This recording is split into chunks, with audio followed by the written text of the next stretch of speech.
Bonjour à tous, alors aujourd'hui je voulais vous faire une petite vidéo pour vous parler du sujet des limites, vos limites personnelles. Ça me semble être un sujet très important dans notre relation aux autres et pourtant c'est souvent un sujet qui est laissé de côté, voire même on ignore à quel point il est important d'aller creuser de ce côté-là. Pour vous donner un petit exemple, j'ai une cliente qui est venue me voir parce qu'elle avait, on va dire, un conflit avec un ami. Et au moment où elle me dit, mais là, il a vraiment dépassé les limites, je me suis permise de lui dire, ah bon, mais quelles sont ces limites qu'il n'aurait pas dû dépasser avec toi? Et là, tout est devenu confus. Elle est partie dans des concepts, dans des grandes phrases, à me citer des exemples, à me parler de son passé où c'était déjà arrivé. En gros, tout est devenu très compliqué. Et sachez que si les limites, vos limites, ne sont pas claires pour vous, il n'est pas étonnant que le message ne soit pas passé en face. Donc, d'une certaine manière, ne soyez pas surpris que les gens transgressent ces limites. Elles ont juste besoin d'être clarifiées pour vous, pour que vous puissiez les détecter dès qu'elles arrivent et ne pas avoir à vous justifier en fait. C'est juste, lorsque ces limites sont franchies, c'est tout de suite stop. Donc, j'aimerais vous faire réfléchir sur les questions suivantes. Quelles sont mes limites personnelles? Qu'est-ce que j'accepte dans ma vie? Qu'est-ce que j'autorise les autres à faire avec moi? Jusqu'où je les autorise à aller avec moi? Voilà, ce sont des questions qui sont très importantes et auxquelles il faut apprendre à répondre avec précision. Parce que certaines personnes vont, par exemple, dire que leur limite, c'est le manque de respect. À moi, si on me manque de respect, c'est pas possible. Sauf que ma définition du manque de respect n'est peut-être pas votre définition. Donc l'objectif, ça va vraiment être d'arriver à définir vos limites comme si vous vouliez les expliquer à un enfant de 5 ans et partir du principe qu'il doit avoir compris vos limites. Donc sortir des concepts et plus arriver à définir clairement jusqu'où il ne faut pas aller avec vous. Pour illustrer ça, je vais vous donner un exemple et je vais vous faire un partage. Pendant des années, je suis restée focalisée sur ce que j'attendais d'une relation, que ce soit une relation de boulot, une relation amoureuse, une relation amicale, tout style de relation. Et du coup, j'en avais oublié de définir mes limites. Donc, moi qui suis complètement allergique aux mensonges, et pareil, là aussi, on pourrait trouver des nuances à quel type de mensonge est inacceptable pour moi. Mais voilà, moi qui suis allergique aux mensonges, eh ben, j'avais tendance à me retrouver dans des situations où mon entourage me mentait sur différents sujets.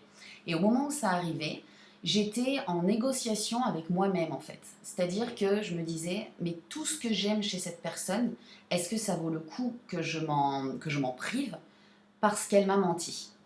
Et du coup, là, on rentre dans une relation où on se corrompt, en fait. On essaie de trouver des manières de ne pas appliquer les conséquences à une personne qui a dépassé les limites avec soi. Donc, moi qui ai tendance à souvent, on va dire, voir le bon chez la personne, et si jamais je dois mettre dans la balance, je favorise le bon à l'inacceptable. Donc, évidemment, moi aussi, je fais un travail sur moi là-dessus. Le fait de ne pas avoir clairement défini ma limite, ça laissait un champ d'action énorme pour les personnes qui transgressaient cette limite que je ressentais en moi mais que je n'avais pas vraiment formalisée. Et quand ça arrivait, ah bah, au final, je passais l'éponge. Et bizarrement, ou justement pas très bizarrement, mais quand j'étais au contact de ces personnes, je me sentais mal, j'avais un malaise, je ne me sentais pas à ma place. C'est tout simplement parce que je savais que les valeurs de cette personne étaient très éloignée pardon, de mes valeurs et qu'à tout moment, elle était capable de transgresser les limites. Donc voilà, c'est pour ça qu'il est très important de connaître ses limites pour qu'au moment où quelqu'un va les transgresser, vous vous sentiez légitime tout de suite de dire non, de dire stop, de dire ça, je n'accepte pas. Et si la personne n'avait pas compris vos limites, ça peut être un rappel, mais dites-vous bien que à partir du moment où vous allez clairement définir vos limites, si la personne les transgresse, ce sera la dernière fois. De ne pas laisser la porte ouverte à oui, mais peut-être que. Non, une limite qui est transgressée alors qu'elle a été définie, ça doit sonner comme quelque chose de radical chez vous. C'est une personne avec laquelle vous vous sentirez, on va dire, en ballottage, vous vous sentirez pas bien. Donc souvent, voilà, c'est moi, pour ma part, j'ai attiré énormément de personnes toxiques comme ça Donc une personne toxique, c'est pas une personne mauvaise, c'est une personne qui, quand je suis en contact avec elle, ne me fait pas me sentir bien. Même au contraire, me fait me sentir mal. Donc peut-être que c'est quelque chose que vous vivez aujourd'hui dans votre entourage. Et donc définissez vos limites pour savoir si peut-être ces personnes-là n'ont pas déjà transgressé les limites qui sont essentielles pour votre équilibre et, voilà, et pour vous sentir bien. Donc ce que je vais vous demander, c'est de définir 3 limites. De considérer que ces 3 limites, ça va être un rempart de protection.